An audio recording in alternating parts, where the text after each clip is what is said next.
Our irrigation of arborvitaes in the field starts with a control, and here we have two separate lines going to two separate areas that we're irrigating. We'll turn this on, and now water will flow through this half-inch pipe out to the field. This is a field of arborvitaes that we just recently planted in the middle of the summer. It's July 20th. These were planted about 3 days ago. It's a very dry part of the summer, but it's easy to grow these arborvitaes if you can water them. And as you can see, the drip tape is right in here.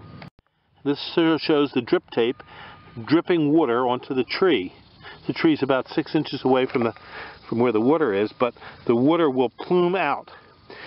This water is dripping at every 2-foot interval down along the line. It's a very efficient way to water a lot of trees because you're not wetting a lot of surface. The subsurface is what you want to water.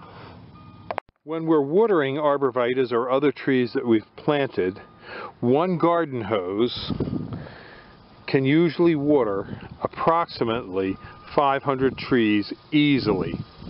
Now, if we have more areas to water and we set up more garden hoses to more areas and then more drip tape, the pressure will drop, and as the pressure drops, you don't get as uniform a distribution of water over long periods.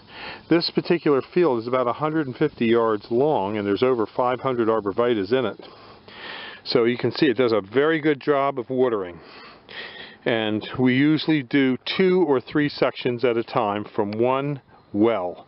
Our well is a good producing well, so we can let it run, but you have to make sure that your well has sufficient water before you start watering large numbers of trees. We usually let this drip tape work for about 8 hours. And in an 8-hour cycle, it'll wet all these trees and get the ground wet all the way up and down the rows.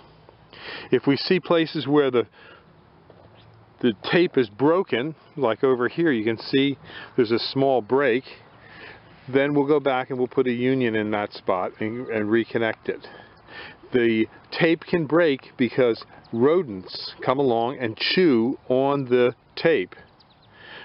Things like mice, foxes, dogs come along and chew, and they actually chew this, along with rabbits doing the most damage. And we find that we have to repair these about once a week. We go over our lines. One small leak like this isn't too bad, but we usually correct them every now and then when we see a bad leak.